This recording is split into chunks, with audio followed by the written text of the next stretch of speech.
యుక్త వయసుకు చేరుకునే దశలో కిషోరి బాలికల ఆరోగ్యం పట్ల ప్రవర్తన పట్ల ఎంతో అప్రమత్తంగా ఉండాలని సబ్బవరం ఎంపీడీఓ బి పద్మజ పిలుపునిచ్చారు.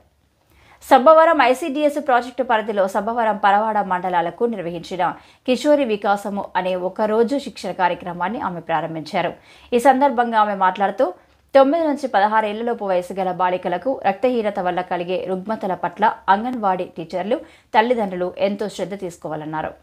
అంతేకాకుండా ప్రస్తుత సమాజంలో బాలికల పట్ల వయసుతో సంబంధం లేకుండా జరుగుతున్న అత్యాచారాలపై ఎప్పటికప్పుడు జాగరూకతతో ఉండాలని హెచ్చరించారు. కేంద్ర రాష్ట్ర ప్రభుత్వాలు ఎంతో ప్రతిష్టాత్మకంగా అమలు చేస్తున్న ఇలాంటి కార్యక్రమాలకు విస్తృతమైన ప్రచారం జరగాలని ఎంపీడీఓ పద్మజ అభిప్రాయపడ్డారు.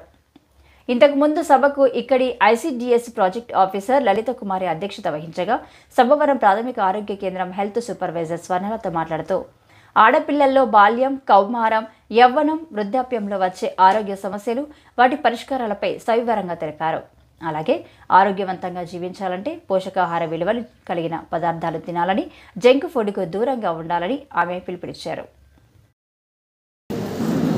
ఏబిఎం గారిని కూడా వెలుగు డిపార్ట్మెంట్ నుంచి ఏబిఎం గారిని కూడా వేదికను అలంకరించవలసిందిగా కోరుతున్నానండి.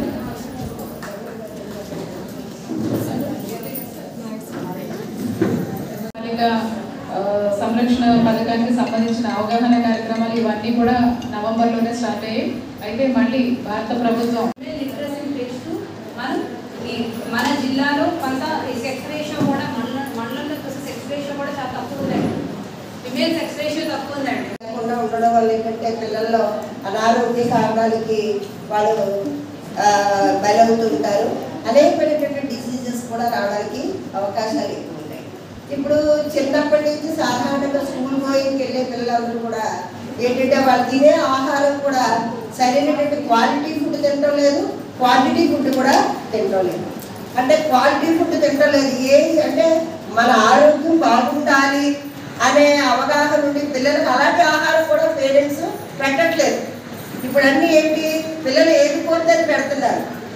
మా ఏజ్లో ఏంటి బాలికలు అంటే మనకి అడల్సెన్స్లో ఉన్న బాలికలు ఎవరైతే ఉన్నారో వాళ్ళందరినీ కూడా స్కూల్లో ఉన్నవారు కానీ లేదా స్కూల్ మానేసి ఇంట్లో ఉంటున్న వాళ్ళు కానీ కాలేజీలకు వెళ్ళలేని వాళ్ళు కానీ ఎవరైతే ఉన్నారో వాళ్ళందరినీ కూడా గ్రామంలో ఐసీడీఎస్ సిబ్బంది ద్వారా, మహిళా పోలీసుల ద్వారా, వెల్ఫేర్ ఇన్స్టిట్యూట్ ద్వారా గుర్తించి వాళ్ళందరినీ కూడా సమూహాలుగా ఏర్పరిచి వాళ్ళకి ప్రతి 2వ శనివారం, 4వ శనివారం అవగాహన కార్యక్రమాలు ఇప్పుడు మేడం గారు చెప్పినట్టు మెన్స్ట్రువల్ హైజీన్ మీద కానీ, బాల్య వివాహాల మీద కానీ, తర్వాత వాళ్ళ మీద జరిగే అత్యాచారాలన్నీ ఎలా ఎదుర్కోవాలి అన్న వాటి మీద కానీ, పోషకాహారం తీసుకోవడం గురించి వీటన్నింటి గురించి కూడా అవగాహన కల్పించడానికి ఈ కార్యక్రమం ఉద్దేశించబడింది.